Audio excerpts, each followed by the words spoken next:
was your first taste of game day in their life? Oh, it was awesome. Yeah, great atmosphere. The fans were loud. Really, really good energy. The players had a lot of energy too. You could tell that that type of atmosphere really motivated them. And the crowd stayed in it the whole game. It was a tremendous atmosphere.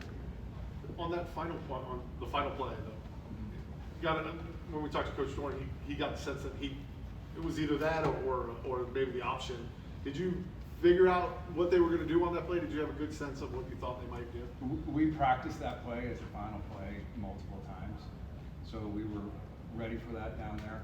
And you never know what they're going to do, but we felt good that we had practiced it a bunch and they ran it. So you started the game, I think, with 4 straight 3-and-outs. What was kind of working that allowed the defense to get off to a really fast start? Run defense. When you play great run defense and TFLs, then you put the offense behind the chains, and as long as you can continue to not let them get you in third and mediums and third and shorts, then you're going to get off the field. If you play good third down defense, if you get them into a third and long, then you should win 70% of those.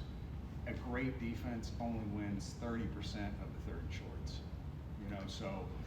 Third down defense is based on what the distance is. If it's a third and medium, a great defense will win 55%. If it's a third and long, okay, and that's not even really a great defense. That's the goal for any defense. Will win 70% of the third and longs, and so the key is first and second down. The more you can get them into third and long, the better chance you have to get off the field. How do you kind of prepare the guys for, I don't want to say necessarily a step up in competition, but we're going for an ACC game, which I imagine leads to a little bit more physicality and things that they got this game maybe they won't get again? Well, Coach Dorn does a great job of not looking at any game as any more important or any different. And so our guys were ready last week and they'll be ready this week because we take the same approach every week and for every opponent. What goes into meshing a bunch of newcomers? I mean, they didn't look like a defense that had just come together a few months ago. Well, I think we recruited the right guys. We have high character transfers that came in and guys that were hungry, guys that had something to prove. So they were guys that were ready to come together to be a great defense. How much of a rock has Devin Marshall been in the secondary, and did you even find anything that you could nitpick about his performance? He's been great, and he played some last year, and so he had that experience, and he continued to use that as his maturity into spring and into training camp. And so he's really kind of like one of our few returning, veteran players, and he's had that approach to the game.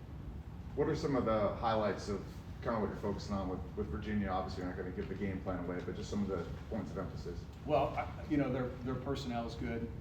Certainly at certain spots. Chandler Morris has a lot of experience at quarterback. Wide receivers are good players, and they do some good things in the run game too. So it's more, personnel that we have to be concerned about. For ECU, you had played them, not you, but they played them the game before, so you kind of knew what they were going to do, especially with the transfer portal and everybody bringing in new guys. How do you evaluate teams early in the season before they put a ton of tape in together?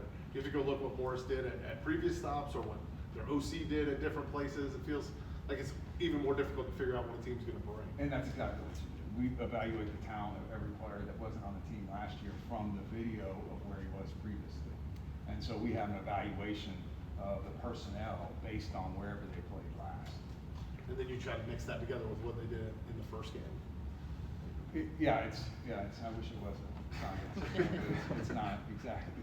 And so you have to kind of figure out what they're going to do. But the most important thing is to concern yourself about your team, right? Like, what do we need to do to get better from the ECU game? What did we not do good enough from the ECU game? What can we do to make sure that we play our best in the Virginia game? And if they're prepared for anything, then they'll be ready to play no matter what type of attack and offense has. You talked about Devon. Talk about Devon and him being kind of a returning guy. There's a bunch of new corners in the room. What's it been like just seeing that group come together and actually see them on the field together? Again, I think a big part of that is we have a great culture here, and we have the right people. A winning team, a winning business gets the right people on the bus first. And that's what we've been able to do in the offseason is the new guys that we brought in are ones that fit our culture and are guys that are looking to to contribute and not get credit, right? And as long as we have guys with that mentality, then we'll have the culture and we'll play great. Is that good?